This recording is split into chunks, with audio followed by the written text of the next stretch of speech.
The regime of dictator Nicolás Maduro has fallen in Venezuela. American special forces transferred the president and his wife to one of the most terrifying prisons in the United States.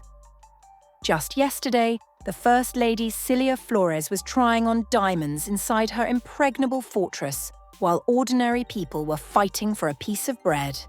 And today, her name is on the list of the world's most high-profile detainees. Behind closed doors, people always said, "Maduro rules the country, but Cilia rules Maduro." But how did this woman manage to turn her husband from a bus driver into a ruthless dictator? Where did billions of dollars go? What fate awaits her now? And what happened to their golden children immediately after their parents' arrest?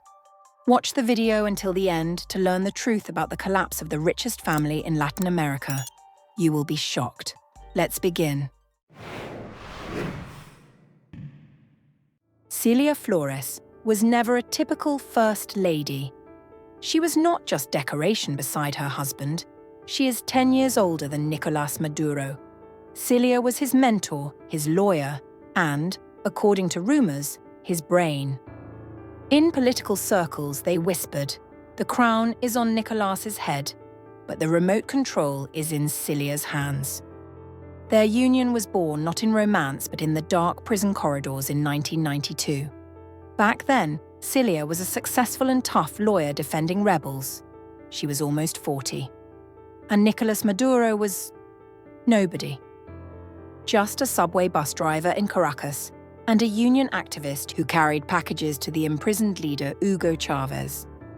Cilia immediately saw potential in this naive, 2-meter-tall giant, and she began to shape him. At that time, she was already married and raising 3 children. Maduro also had a wife and a young son, but Cilia's ambitions were stronger than family ties, and for him, she destroyed both families without hesitation.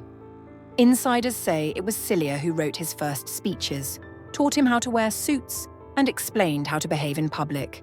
They lived 20 years without an official marriage. The wedding took place only in 2013, when Maduro had already become president. It was a purely political move to strengthen the image of a traditional family. But after becoming the mistress of the palace, she rejected the title of First Lady, calling it bourgeois. She demanded to be called the First Fighter. And, very soon, the people of Venezuela understood. This fighter was fighting only for the wealth of her own clan. The main beneficiaries of this empire were, of course, her children. Cilia has 3 sons from her first marriage, Walter, Yosa, and Yosual. In Venezuela, they are called with fear and contempt Los Chamos, meaning the boys. And their mother gave these boys everything one could possibly dream of. Let's be honest. While the average Venezuelan lost 11 kilograms due to chronic malnutrition, a phenomenon cynically called the Maduro diet, Cilia's sons were drowning in luxury worthy of Arab sheikhs. The appetites of Los Chamos kept growing. Ordinary villas were no longer enough. They wanted absolute power and total security. That is how a story was born that shocked the entire country.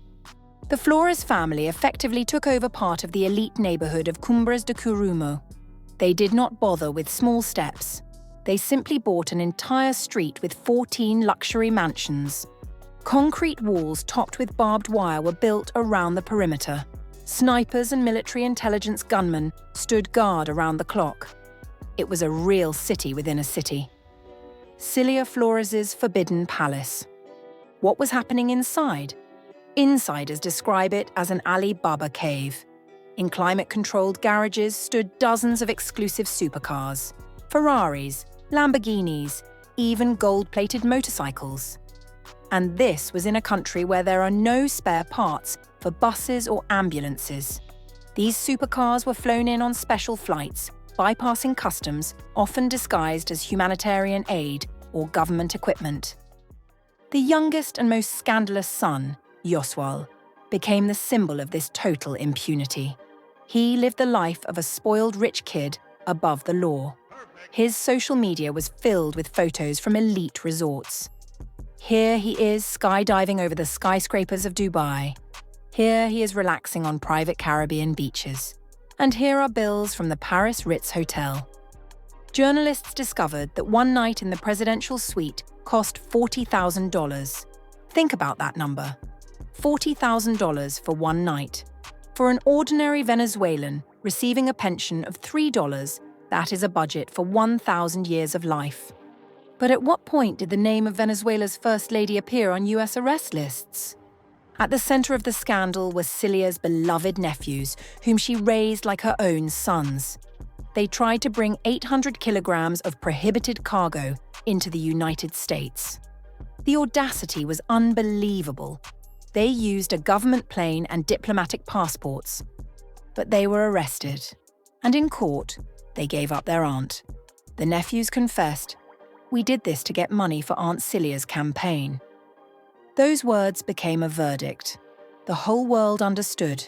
Venezuela's First Lady was not a politician, but the head of a family clan that turned the state into a personal criminal syndicate. It was after this that her name appeared on arrest lists. But why does her own people hate her so much? And where did the billions of oil dollars really disappear? The answer is simple. While Maduro shouted about equality from podiums and cursed American imperialism, his wife was building a personal paradise. But only for one single family. Cilia did not just place her children in comfortable positions. She rewrote the state system for her relatives. Investigative journalists uncovered a shocking number. At one point, more than 40 people with the last name Flores held key positions in government structures. Brothers, cousins, nephews, in-laws, all of them gained access to the oil money. Cilia acted by mafia rules. You can trust only your own. But why didn't Maduro and his wife flee immediately after this scandal? And what happened to their golden children right after their parents' arrest? It was all about the illusion of safety. In 2018, after the famous drone attack on the presidential palace, the family permanently moved into the La Roca bunker. This complex was built by Hugo Chavez, who was obsessed with the fear of an American invasion. As if he had foreseen it, Maduro and Cilia believed that behind the walls of a military base, they were untouchable. But they were wrong. In January 2026, the American military carried out a lightning-fast operation codenamed Absolute Resolve. The presidential couple was evacuated by helicopters, first to the Guantanamo base in Cuba, and from there, flown by special aircraft to New York. Donald Trump already called this operation a historic victory. Now the dictator and the First Lady are being held at the MDC jail in Brooklyn. It is a place with a terrifying reputation. Prisoners themselves call it hell on earth. There is no heating, constant power outages, and total isolation. The contrast is shocking. Just yesterday they were dining on gold. Today their neighbors are the most dangerous criminals in the world. Journalists noticed that Maduro was limping badly. There is a version that his leg was broken during a rough arrest. There are also rumors that the First Lady has broken ribs. At the very first court hearing, 69-year-old Cilia Flores looked crushed. But when the judge asked them about their guilt, they suddenly came alive. Maduro began shouting, "I am a decent man," and Cilia proudly raised her head and declared, "I am the First Lady of the Republic of Venezuela. I am completely innocent." According to preliminary data, they face several life sentences. It is obvious that these trials will last a long time, possibly years. But the ending of this story is already clear. And what about their golden children?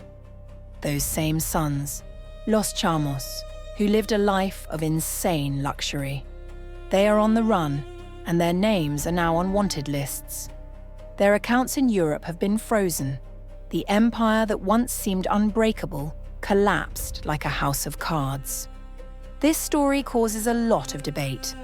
On one side, a dictator has been punished. On the other, this is direct interference in the life of another country. What do you think?